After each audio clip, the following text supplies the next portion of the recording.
người, chào mừng mọi người đã đến với kênh YouTube của Noli. Trong video lần này, Noli sẽ chia sẻ cho các bạn cách để chúng ta móc một chiếc lót ly có họa tiết hình con sò như thế này. Đầu tiên, các bạn cần chuẩn bị cho Noli là len sợi. Len Noli sử dụng đó là len jean Janat của Thổ Nhĩ Kỳ. Len này có kích thước là 1,5mm. Với kích thước sợi là 1,5mm thì các bạn sử dụng cho mình kim móc 3,5mm đầu 6/0. Các bạn lưu ý là nếu như chúng ta sử dụng kim móc nhỏ hơn thì các bạn nên móc lỏng tay một chút. Còn nếu mà sử dụng kim 3,5mm là phù hợp nhất để sản phẩm lót ly được phẳng, không bị cong vênh. Cái này là rất là quan trọng đối với khi mà chúng ta móc lót ly. Tiếp theo là các bạn cần chuẩn bị cho Noli kim khâu len để chúng ta giấu sợi len thừa vào bên trong sản phẩm. Kim khâu đầu tù nhé. Kế đến là một chiếc kéo để chúng ta cắt len. Và cuối cùng là một cái đánh dấu để các bạn đánh dấu hàng. Mỗi khi mà chúng ta móc một hàng mới thì chúng ta sẽ sử dụng cái đánh dấu này. Một chiếc lót ly thì có kích thước là khoảng 10cm. Các bạn có thể sử dụng các màu len khác nhau để phối với nhau, tạo ra màu sắc sặc sỡ cho chiếc lót ly. Mà chúng ta cũng sử dụng được những cái len thừa. Nào, bây giờ chúng ta cùng bắt đầu nhé. Để bắt đầu, các bạn sẽ cầm len như thế này. Chúng ta sẽ hướng đầu ngắn của sợi len ở phía tay cầm kim móc, đầu dài nối liền với cuộn len ở phía tay còn lại. Luồn len qua ngón tay trỏ. Sau đó các bạn sẽ lấy kim móc đâm vào vòng tròn, kéo len lên, giữ len bằng ngón giữa và ngón cái, rồi rút ngón tay trỏ ra, quấn len qua tay. Sau đó chúng ta sẽ lên là 2 mũi móc xích, 1, 2. Như vậy là các bạn đã hoàn thành xong được một vòng tròn ma thuật và 2 mũi móc xích. Đây cũng chính là chiều cao của mũi kép đơn. Bây giờ các bạn sẽ móc cho mình là 13 mũi kép đơn vào vòng tròn ma thuật. Cách tạo mũi kép đơn như sau. Chúng ta sẽ lấy len, sau đó đâm kim vào vòng tròn, kéo lên, lấy len đâm qua 2 vòng tròn, lấy len đi qua hết 2 vòng tròn trên kim. Là chúng ta đã thực hiện được một mũi kép đơn đầu tiên. Tiếp theo, các bạn sẽ lấy len cho mình, đâm vào vòng tròn, kéo len lên. Ở trên kim đang có 3 vòng tròn. Chúng ta sẽ lấy len đi qua 2 vòng tròn, lấy len đi qua hết 2 vòng tròn. Cứ liên tiếp như vậy, các bạn sẽ thực hiện cho mình 13 mũi kép đơn vào vòng tròn ma thuật.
Sau khi móc xong 13 mũi kép đơn, các bạn sẽ kiểm tra lại cho mình xem là chúng ta đã móc đủ 13 mũi kép hay chưa.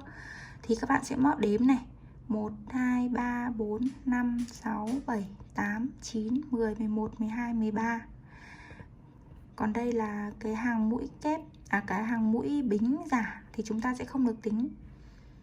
Đó, sau khi đã đủ 13 rồi thì các bạn sẽ rút len để thắt vòng tròn ma thuật lại. Trượt mũi cho mình. Chúng ta sẽ đâm kim vào đầu của chân mũi đầu tiên này.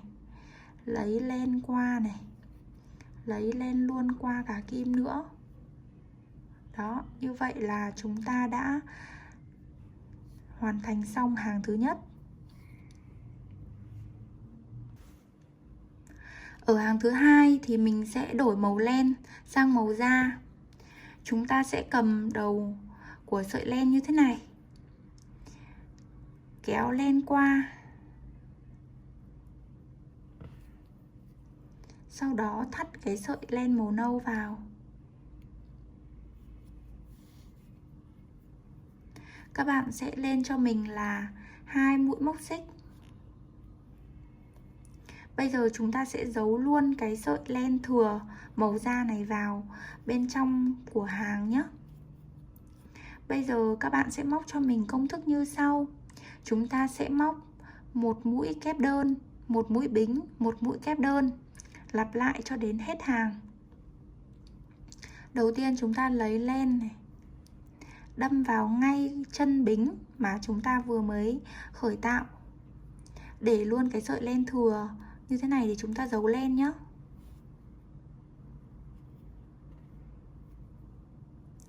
Đi qua 2 vòng tròn trên kim, đi qua hết 2 vòng tròn trên kim là chúng ta đã được một mũi kép đầu tiên. Sau khi móc xong một mũi kép đầu tiên, các bạn sẽ lên cho mình một mũi bính, lấy len đâm vào cùng chân đó một mũi kép đơn nữa.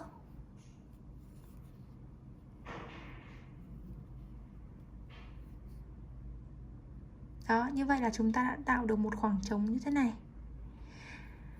Tiếp theo, ở chân bên cạnh các bạn lại lấy len, móc cho mình cụm một mũi kép đơn, một mũi bính, một mũi kép đơn.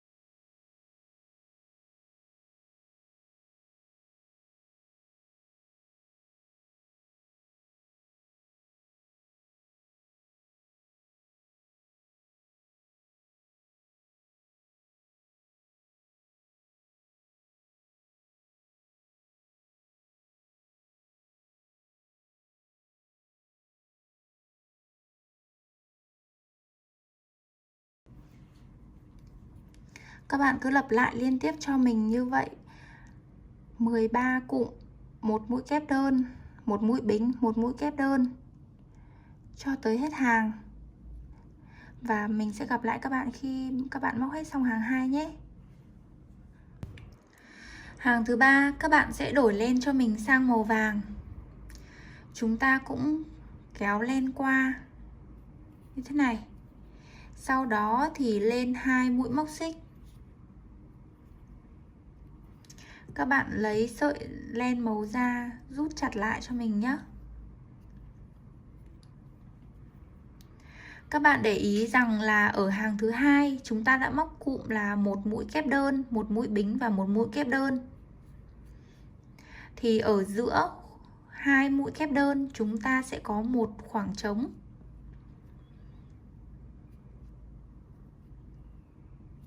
Bây giờ các bạn sẽ thực hiện cho mình như sau. Chúng ta sẽ lấy len móc vào giữa khoảng trống 2 mũi kép đơn, 5 mũi kép đơn vào cùng một chân. Chúng ta lấy len này đâm vào khoảng trống thứ nhất, một mũi. Các bạn chú ý là chúng ta sẽ lấy cái len thừa để vào luôn sản phẩm ở đây để chúng ta giấu len luôn nhé.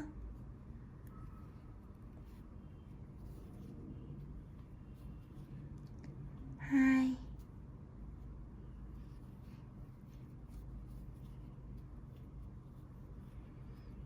ba,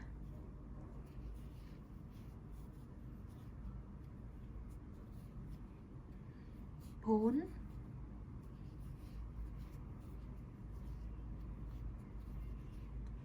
năm. Sau khi đã hoàn thành xong 5 mũi kép đơn vào cùng một chân thì chúng ta tiếp tục móc một mũi kép đơn vào khoảng trống thứ hai.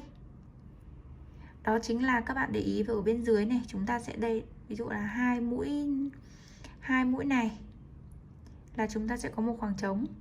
Hai mũi tiếp theo khoảng trống nó sẽ thẳng lên. Hai mũi tiếp theo này, cái khoảng trống nó cứ gióng thẳng lên. Thì ở giữa các cụm 5 mũi kép đơn thì các bạn sẽ móc cho mình là một mũi kép đơn. Đó. Như vậy là chúng ta sẽ thực hiện cụm như sau: 5 mũi kép đơn vào cùng một chân, một mũi kép đơn. Sau đó chúng ta lại móc 5 mũi kép đơn, một mũi kép đơn. Cứ liên tiếp như vậy cho tới hết hàng.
Tới cuối hàng các bạn sẽ trượt mũi cho mình để chúng ta khép vòng.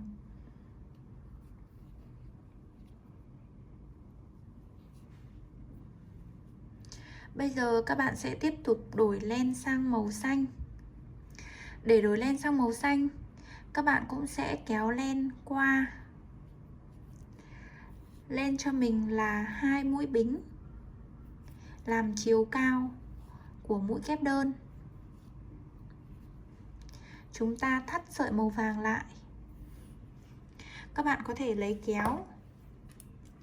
Các bạn có thể lấy kéo và cắt luôn sợi len này nhé. Chúng ta sẽ giấu len thừa vào bên trong sản phẩm sau. Khác với hàng thứ ba, ở hàng thứ tư chúng ta sẽ không phải là móc cụm con sò gồm 5 mũi kép đơn nữa, mà chúng ta sẽ móc cụm con sò gồm 6 mũi kép đơn. Bây giờ các bạn sẽ lên một mũi móc xích. Sau đó thì móc luôn vào chân của mũi móc xích 6 mũi kép đơn.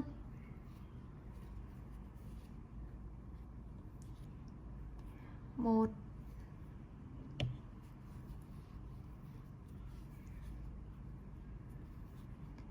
hai,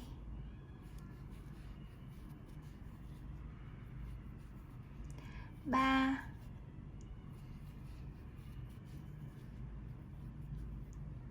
bốn,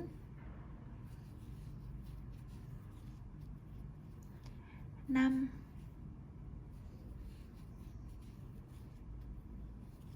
sáu. Sau khi móc cụm con sò gồm 6 mũi kép đơn thì các bạn sẽ đếm cho mình là 1, 2. Cách 2 mũi các bạn sẽ móc cho mình một mũi đơn. Sau đó cách 2 mũi các bạn lại tiếp tục móc cụm con sò gồm 6 mũi.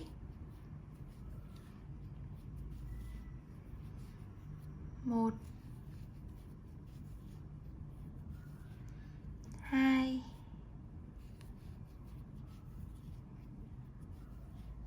3,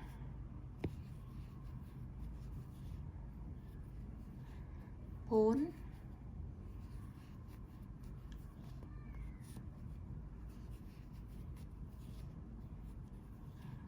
5,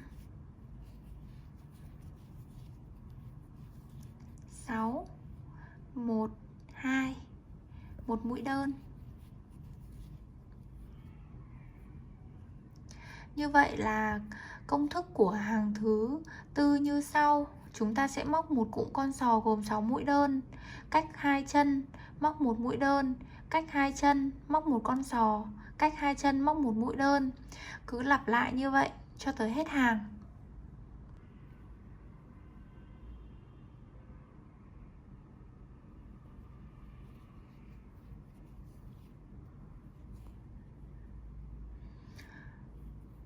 Kết thúc hàng thứ tư, các bạn sẽ trượt mũi cho mình vào đầu chân của mũi đầu tiên, kéo qua. Sau đó các bạn sẽ đổi len sang màu nâu. Màu nâu cũng tương tự như vậy, chúng ta sẽ kéo len qua như thế này. Kéo sợi màu xanh xuống và cắt len luôn. Lát nữa chúng ta sẽ dùng kim để các bạn giấu sợi len thừa vào bên trong sản phẩm nhé. Ở hàng thứ 5 này, chúng ta sẽ móc công thức như sau. Đầu tiên là các bạn sẽ lên một mũi bính này. Riêng ở hàng thứ 5 chúng ta chỉ lên mũi bính, một mũi bính. Còn ở các hàng khác thì chúng ta đều lên 2 mũi bính nhé. Các bạn sẽ đâm vào ngay chân mũi bính. Chúng ta sẽ móc một mũi đơn. Ở chân bên cạnh chúng ta sẽ móc 2 mũi đơn, một mũi đơn, 2 mũi đơn, một mũi đơn, 2 mũi đơn. Cứ lặp lại như vậy cho tới hết hàng là chúng ta sẽ viền xong cái lót ly. Đó, như vậy. Bây giờ chúng ta bắt đầu móc nhé. Các bạn sẽ móc một mũi đơn này. Một.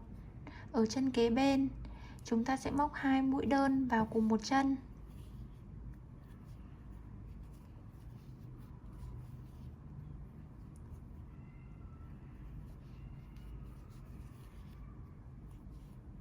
Lại móc một mũi đơn, rồi 2 mũi đơn vào cùng một chân.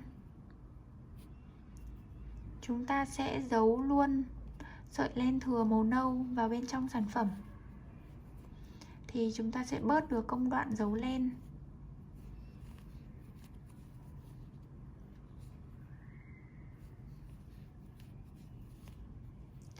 Thường ở với những sản phẩm mà phẳng này, hoặc là các cái sản phẩm túi ví, thì các bạn sẽ luôn luôn viền lại một hàng mũi đơn hoặc là một hàng mũi trượt để chúng ta làm cho mép sản phẩm trở nên phẳng view hơn.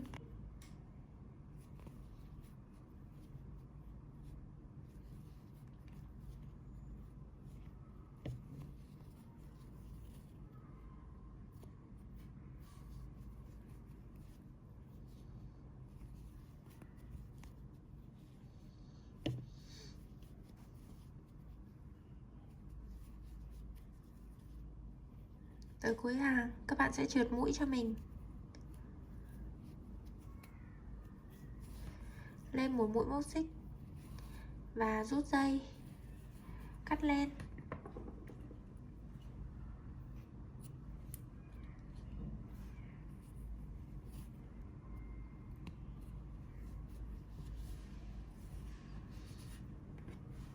Cơ bản là chúng ta đã hoàn thành xong một chiếc lót ly. Để chiếc lót ly được hoàn thiện hơn thì các bạn sẽ cần phải giấu sợi len thừa vào bên trong sản phẩm như thế này.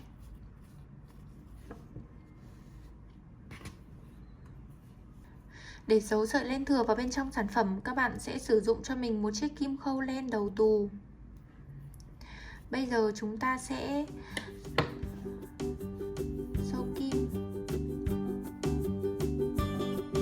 Ở phòng tròn ma thuật thì các bạn sẽ rút len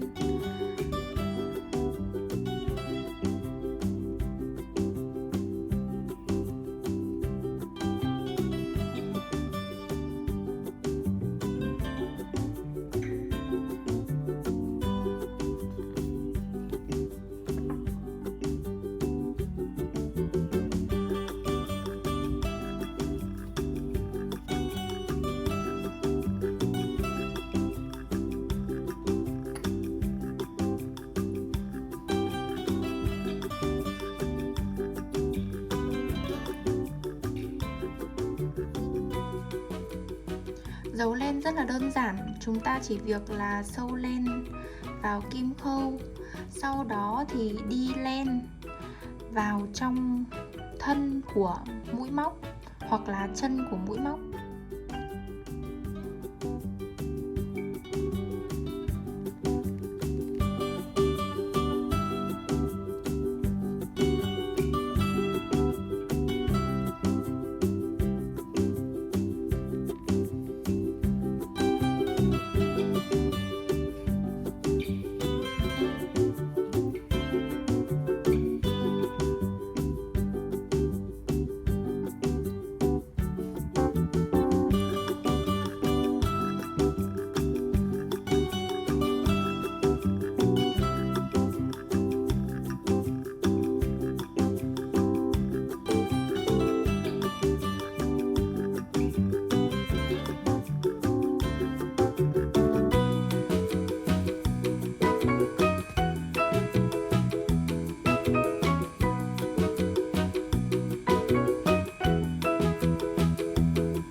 Như vậy là chúng ta đã hoàn thành xong được chiếc lót ly có họa tiết hình con sò như thế này. Noli chúc các bạn thành công nhé. Đừng quên ấn like và subscribe kênh YouTube của Noli Handmade. Bấm vào biểu tượng quả chuông để là người sớm nhất xem được video mới nhất của Noli. Noli sẽ còn trở lại trong những video hay hơn và hấp dẫn hơn. Bye!